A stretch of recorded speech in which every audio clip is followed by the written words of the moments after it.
마태복음 17장 14절 말씀부터 보겠습니다.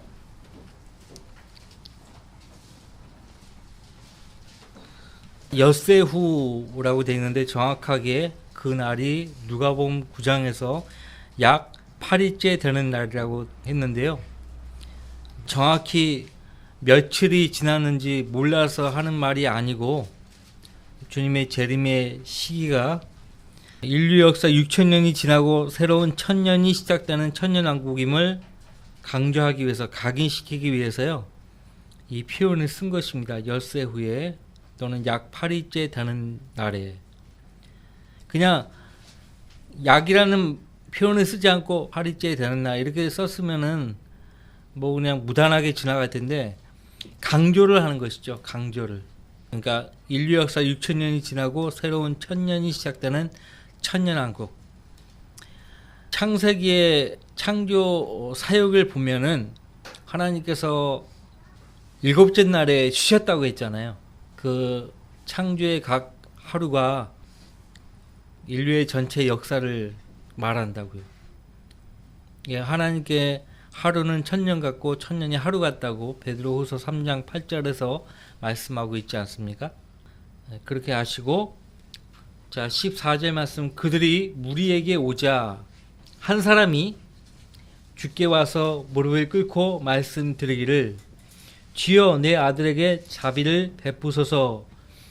그 아이가 미쳐서 몹시 고통을 겪고 있나이다.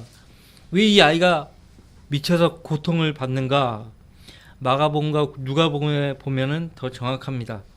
그가 종종 불 속에도 넘어지고 여러 번 물 속에도 빠졌나이다. 그래서 그를 주의 제자들에게 데려왔으나 그들이 고치지 못하였나이다라고 하니, 왜 미쳤는가, 왜 미쳐서 몹시 고통을 받는가에 대한 이유를 마가복음 9장과 누가복음 9장에서요 마귀의 영 때문이라고 그렇게 말씀하고 있는데요. 개역 한급한 성경이나 개역 개정에 보면 미쳐서라는 이 말이 간질로라고 변기되어 있습니다. 저 학교 다닐 때만 해도 간질을 알았던 친구들이 있었거든요. 간질. 지금은 뇌전증이라는 말로 이렇게 바꿔서 쓰고 있는데, 간질병 환자들을 여러분들 보셨으면 알겠지만은 불 속에도 들어가고 물 속에도 빠지고 그런 경우는 없어요. 로마 카톨릭은 간질병 환자를 모두가 마귀 들려서 그렇다라고 주장합니다. 간질병을 뭐 앓고 싶어서 앓는 것이 아닌데, 그들은 지금도 그렇게 생각하는지 모르겠는데 간질병 환자들을 마귀 들린 자들로 그렇게 치부를 합니다. 실제 중세 암흑기 동안에 간질병 환자들을요 마귀 들렸다고 하고 그들을 사슬에 채우고 지하 감옥에 감금을 했어요. 로마 카톨릭 중세 암흑기 때. 성경이 틀리면 모든 것이 틀립니다. 개역 성경이나 이렇게 보면은 간질병은 마귀 들려서 생기는 병이구나 그렇게 생각할 거 아니에요. 성경은 모든 것을 정의 내리고 그 다음에 최종적으로 결정하는 절대적인 잣대입니다. 개역 성경대로 한다면은 간질병은 마귀 들려서 생긴 병이라고 사람들은 결론을 내리게 된다고요. 큰일 나는 거예요. 이 왜 미쳐서 몹시 고통을 겪고 불 속에도 종종 넘어지고 물 속에도 빠지는 것인가? 항상 마가복음은요 그 사건에 대해서 정확하게 기록을 하고 있는데요. 마가복음 9장을 보세요. 마가복음 9장.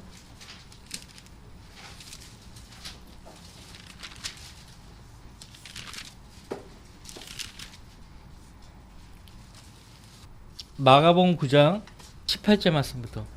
그 영이 어디서든지, 그 영이라고 했어요. 그 영이 어디서든지 그를 붙잡기만 하면, 그 영에 대해서 17절에 벙어리 영이라고 그렇게 말씀하고 있죠. 벙어리 영. 그 다음에 25절 말씀에 벙어리며 기먹은 영아 그렇게 말씀하고 있어요. 벙어리며 기먹은 영아 정확하죠? 그래서 그 영이 어디서든지 그를 붙잡기만 하면 그에게 발작을 일으키고 왜 간질병이라고 이게 이야기하는가 하니까 발작을 일으키기 때문에 예? 발작을 일으키고 그는 거품을 내고 이를 갈며 초체에 지나이다. 이것 때문에 이제 간질병을 마귀 들린 병으로 간주하는 것이에요. 그래서 내가 선생님의 제자들에게 그 영을 쫓아내어 달라고 말하였으나 그들은 쫓아내지 못하였나이다라고 하더라. 주께서 그에게 대답하여 말씀하시기를. 여기서 그는 누구예요? 그는 누구예요? 문맥적으로 그 아버지예요. 이 아들의 아버지라고요. 주께서 그에게 대답하여 말씀하시기를 오 믿음이 없는 세대요. 그런데 그에게 대답했는데 대답은 믿음이 없는 세대라고 말씀하고 있어요.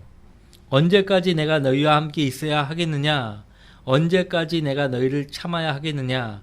그를 내게로 데려오라고 하시니 그들이 그를 주께 데려오더라. 그가 주를 보자 즉시 그 영이 그에게 발작을 일으키니 그가 땅바닥에 넘어져 구르며 거품을 흘리더라. 이것 때문에 이제 그 간질병이라고 병기시켜 버린 거예요. 앞서 언급했지만 간질병자가 다 불에도 막 들어가고 물에도 들어가고 그러진 않잖아요. 그죠? 그건 특수한 경우예요. 특수한 경우. 21절. 그때 주께서 그 아이의 아버지에게 언제부터 이렇게 되었느냐고 물으시니 그가 말씀하시기를 어릴 때부터니이다. 그 영이 그를 죽이려고 종종 불에도 던지고 물에도 던졌나이다. 그러나 주께서 무엇인가를 하실 수 있다면 우리를 가엾게 여겨 도와주소서라고 하니라. 예수께서 그에게 말씀하시기를 내가 믿을 수만 있다면 믿는 사람에게는 모든 것이 가능하니라고 하시니 곧 그 아이의 아버지가 울부짖으며 눈물로 말하기를 주여 내가 믿나이다. 나의 믿음 없음을 도와주소서라고 하더라. 예수께서 무리가 함께 달려오는 것을 보시고 그 더러운 영을 꾸짖으시며 그에게 말씀하시기를 벙어리며 기먹은 영아 내가 너에게 명하노니 그에게서 나와 다시는 들어가지 말라고 하시자 그 영이 소리 지르고 그에게 심한 경련을 일으키며 나오더라. 그때 그가 죽은 자같이 되었으므로 많은 사람이 말하기를 그가 죽었다고 하니라. 그러나 예수께서 그의 손을 잡아 일으키시니 그가 일어나더라. 그 후에 주께서 그 집에 들어가시니 제자들이 은밀히 주께 묻기를 어찌하여 우리는 그 영을 쫓아내지 못하였나이까라고 하니 그들에게 말씀하시기를 이런 종류는 기도와 금식에 의하지 않고는 아무 곳으로도 내보낼 수 없느니라고 하시더라. 금식에 의하지 않고는 금식이 개역 한글판 성경은 삭제되고 없습니다. 이 마태복음 17장 21절 말씀은 지금 마가복음 9장 29절 말씀과 동일한데 마태복음 17장 21절은 아예 송두리째 구절 자체가 개역 한글판 성경에는 없습니다. 없어요. 그래서 마귀를 쫓아내기 위해서라도 금식 기도를 해야 한다라고 오늘날 은사주의 목사들은 그렇게 하잖아요. 네? 근데 기도와 금식을 말씀하는 주님의 말씀이 삭제되고 없는 그 성경 가지고 있으면서 마귀들을 쫓아낸다. 너무 넌센스예요. 그죠? 넌센스 아닙니까? 이제 누가복음 9장을 보겠습니다. 누가복음 9장을 보세요.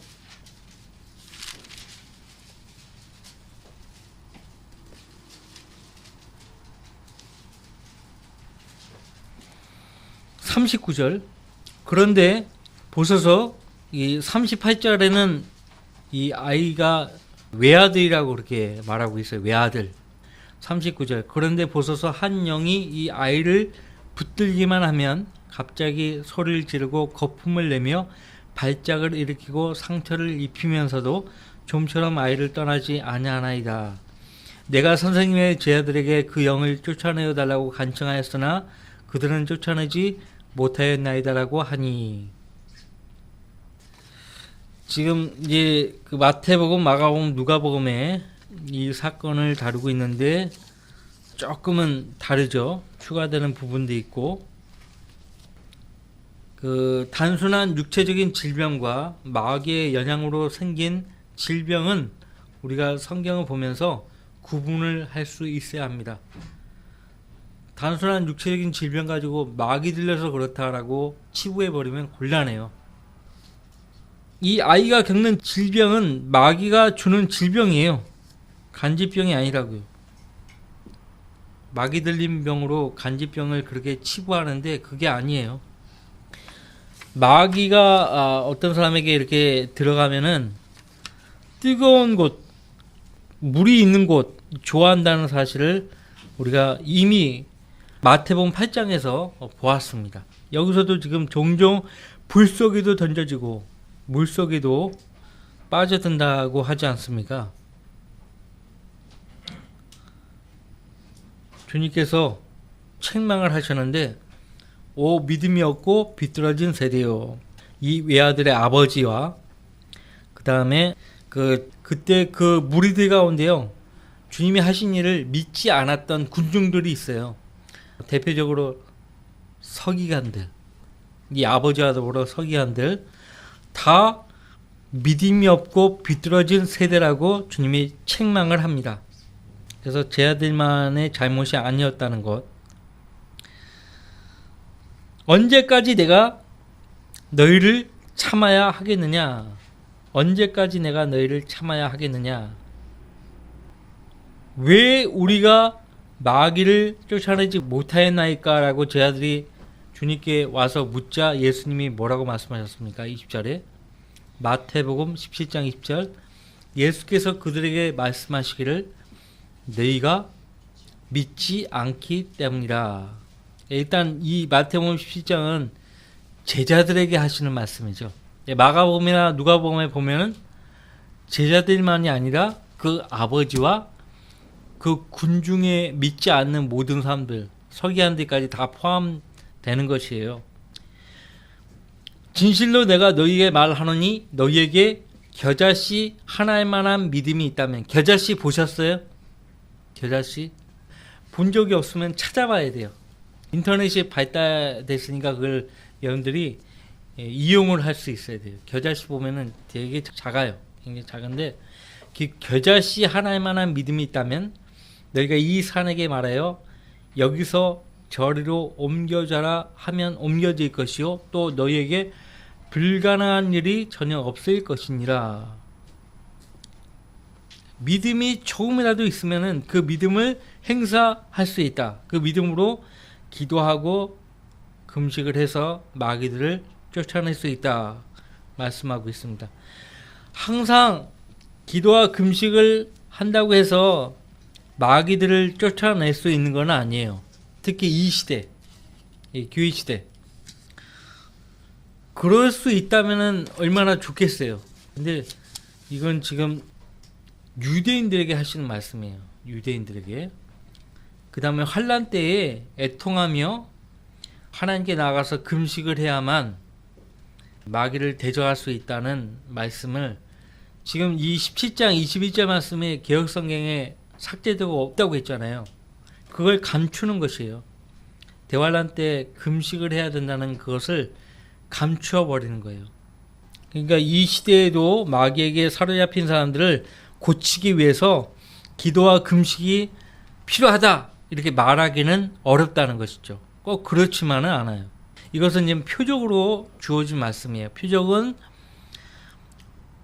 왕국복음의 특징이에요. 왕국복음. 왕국복음은 지금 우리가 증거하는, 우리가 믿는 복음은 은혜의 복음이에요. 구원의 복음이라고요. 왕국복음하고 달라요. 그렇죠? 왕국복음은 그 왕국의 주인공인 유대인들을 믿게 할 목적으로 예수님이 표적을 행사하시잖아요. 특히 병고침의 표적, 마귀를 쫓아내는 표적을 행사하잖아요. 예수님은 마귀를 쫓아내시면서 이스라엘 백성을 회심시키고 계시는 것입니다.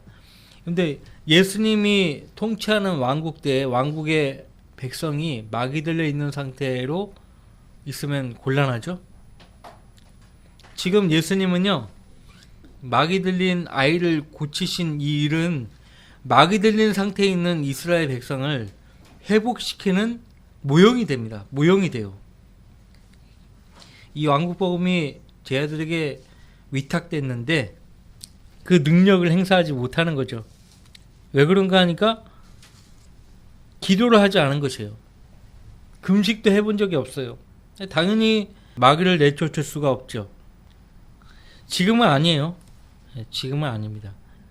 마귀 들린 사람과 정신병을 구분을 못해요.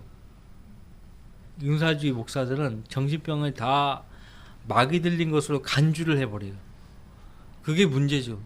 정신병을 앓고 있는 사람이요, 더 미쳐버립니다. 윤사주의 목사 만나면 더 상태가 더 안 좋아져요. 예. 잘 모르는 사람이 자기 가족 중에 이런 정신병을 앓고 있는 사람이 있어서 그 윤사주의 목사한테 찾아가가지고 안수 기도를 해달라고 하면은 사태가 더 심각해져요. 위험해진다고요. 자, 실제적으로 믿음을 행사할 수 있어야 한다라고 예수님께서 가르치고 계십니다.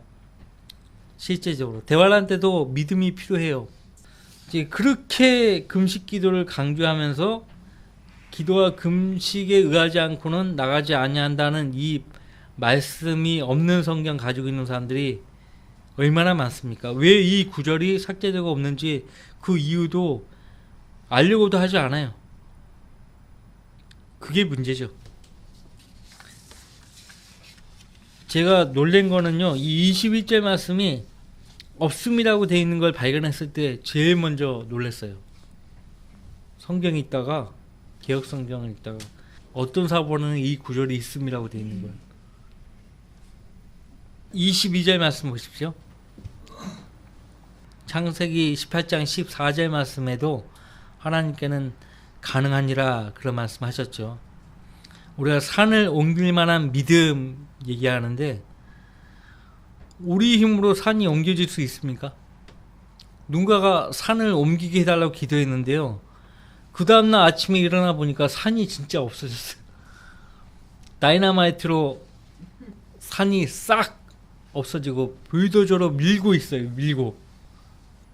자, 22절. 그들이 갈릴리에 머무는 동안 예수께서 그들에게 말씀하시기를 인자가 사람들의 손에 넘겨지리니 그들이 그를 죽일 것이나 그가 셋째 날에 다시 일으켜지리라고 하시니, 이 말씀은 16장에서 제자들에게 하신 말씀이었잖아요. 또 여기서 또 반복해서 말씀하시네요. 그죠? 20장에 가서도 똑같은 말씀을 또 하십니다. 계속 자신의 죽음이 임박했다는 것을 제자들에게 알리시고 계시는 거예요. 그럴 때마다 제자들은 엉뚱한 반응이에요. 엉뚱한 반응. 자, 이제 24절 말씀. 그들이 카퍼나움에 왔을 때에 세금을 거두는 자들이 베드로에게 와서 말하기를 너희 선생은 세금을 내지 아니하느냐고 하니 그가 말하기를 내신다고 하더라. 자, 머뭇거리지 않고 바로 베드로가 대답을 하는 것을 보세요. 근데 사두개인들, 서기관들 예수님 상대할 때마다 예수님이 어떤 질문을 하면은 사두개인들과 서기관들이 어떻게 반응합니까? 서로 의논을 주고받고 거기서 좋은 의견을 듣고 예수님께 답을 하는 거예요. 근데 베드로는 의논 같은 거 하지 않고 즉각적으로 답을 하는 거예요. 항상 볼 때마다. 근데 그 답이 틀린 말이 아니에요. 여기서도 내신다.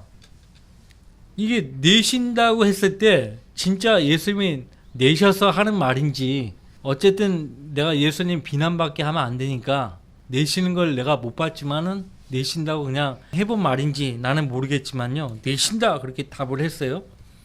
그리고 나서 그가 집에 들어오니 예수께서 그보다 앞서 말씀하시기를, 예수님은 모든 상황을 다 아시는 분이죠. 그죠? 시편 139편에 보면 다윗이 뭐라고 하나님께 기도합니까? 주께서는 나의 안고 일어섬을 아시나이다. 주님은 나의 안고 일어서는 것을 다 아세요. 멀리서도 내가 어디에 있는지 다 알고 계시는 거예요. 내가 하늘로 올라갈지라도 주님은 거기 계시고, 내가 바다에 있을지라도 주님은 거기 계시고, 심지어는 내가 지옥의 깊은 곳에 갈지라도 주님은 거기 계시나이다. 그 말은 뭐예요? 하나님은 무소부재의 하나님이라는 거예요. 시간과 장소에 구애를 받지 않고 어디서나 계시는 하나님이라는 거예요. 예수님은 몸을 입고 오신 하나님이에요. 전지전능한 능력 있는 하나님이에요. 그래서 시몬 베드로가 무슨 일을 하고 왔는지 다 알고 계시는 거예요. 그래서 미리 앞서 말씀하시기를, 시몬아 너는 어떻게 생각하느냐? 세상의 왕들이 누구에게서 관세와 정세를 걷느냐? 그들의 자손들에게 서냐 아니면 타인들에게 서냐고 하시니, 어떻게 하셨습니까? 제가 세금 거두는 자와 대화하신 것을 어떻게 하셔서 이렇게 묻지도 않았어요. 왜? 베드로는 예수님이 하나님이시라는 걸 이미 알고 있었잖아요. 굳이 그렇게 말할 필요가 없어요. 26절 베드로가 주께 말씀드리기를 타인들에게 선이다 라고 하니 예수께서 그에게 말씀하시기를 그러면 그 자손들은 면세니라. 실제 천년왕국 때 유대인들은 세금을 내지 않죠. 세금을 내야 될 이유가 없죠. 왕국의 자손들이니까. 누가 세금을 내야 되는 거예요? 타국인들이, 그 땅에 들어온 타국인들이 오히려 세금을 내야 하는 거예요. 당시 이스라엘은 로마의 지배를 받고 있었어요. 로마의 지배를 받고 있었기 때문에 세금을 내야 되는 거예요. 그래서 27절에 그러나 우리가 면세지만 지금은 우리가 로마의 지배를 받고 있으니 국가를 운영하는 그들을 우리가 실족해 해서는 안 된다. 실족해 해서는 아니 되니 바다에 가서 낚시를 던져 올라오는 첫 번째 물고기를 잡으라. 그 입을 열면 동전 한 개를 찾으리니 그것을 가져다가 나와 너를 위하여 그들에게 주라고 하시더라. 아무리 배고픈 물고기라도 동전을 집어삼키는 물고기는 그렇게 없을 것 같은데, 그죠? 낚시를 던져 올라오는 첫 번째 물고기를 잡으라. 그러니까 이런 말씀을 하면 어떤 사람은 예수님은 하나님을 무슨 도깨비 방망이식으로 생각한다고요. 네? 도깨비 방망이식으로 생각하면 곤란해요. 핵심은 뭐냐? 우리 민족이 지금 로마의 지배를 받고 있으니 국가를 운영하는 자들을 실족해 해서는 안 된다. 그들이 국가 운영에 전념할 수 있도록 세금을 내야 하는 것이다. 나와 너를 위해서 세금을 내야 한다. 그렇게 가르쳐 주고 계시는 것이에요. 자, 세금을 내야 한다. 신약성경 어디에 나옵니까? 그렇죠. 로마서 13장 보세요. 각종 세금을 내는데 세금을 내야지 그 세금을 가지고 국가를 운영하는 것이에요. 그죠? 운영하는 것이에요. 6절 말씀에 이러한 연유로 너희가 세금도 내는 것이니 이는 그들이 하나님의 일꾼들로서 바로 이 일에 전념하게 하려 함이니라. 그러므로 모든 사람에게 의무를 다하되 국세를 낼 자에게 국세를 내고 관세를 낼 자에게 관세를 내며 두려워할 자를 두려워하고 존경할 자를 존경하라. 예, 국민의 의무를 우린 다해야 합니다. 납세 의무를 해야죠.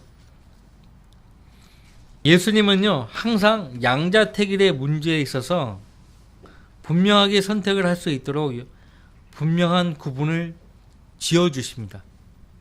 애매하게 예수님은 답변하지 않으세요. 자, 너희가 하나님과 재물을 동시에 섬길 수 없느니라. 하나님을 섬기려면 하나님을 택하고 재물을 섬기려면 재물을 택하라. 이렇게 말씀하고 계시는 거예요. 술 취하지 말라. 술을 취하려면 술을 마셔야 되잖아요. 그죠? 술 취하지 말라. 술 먹지 말라는 거예요. 술 취하지 말라고 했지 술 먹지 말라는 말씀이 아니지 않냐 이렇게 따져 묻는 사람들이 있는데 술 취하려면 술을 먹어야 될 거 아니에요. 응? 술을 쳐다보지도 말라는 말씀이 있어요. 구약성경에. 술을 쳐다보지도 말라. 예수님은 유대 왕국의 왕이십니다. 왕으로 오신 거예요. 그리고 제 아들과 유대 백성들은 그분의 자손들이죠. 그러니까 예수님 그 당시에도요, 유대 백성이 왕이신 예수님을 거절했기 때문에 왕국도 임하지 못한 상태예요.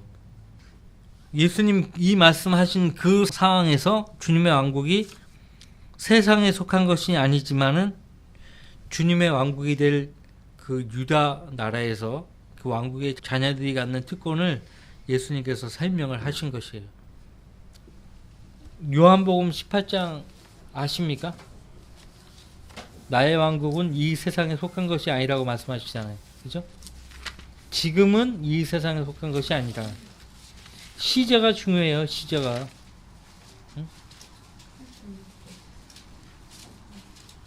응? 요한복음 18장 36절 말씀 보세요. 요한복음 18장 36절 예수께서 대답하시기를 나의 왕국은 이 세상에 속한 것이 아니니라. 만일 나의 왕국이 이 세상에 속한 것이라면 내 부하들이 싸워서 나를 유대인들에게 넘어가지 않게 하였을 것이라. 그러나 지금은 나의 왕국이 여기에 속한 것이 아니니라고 하시더라.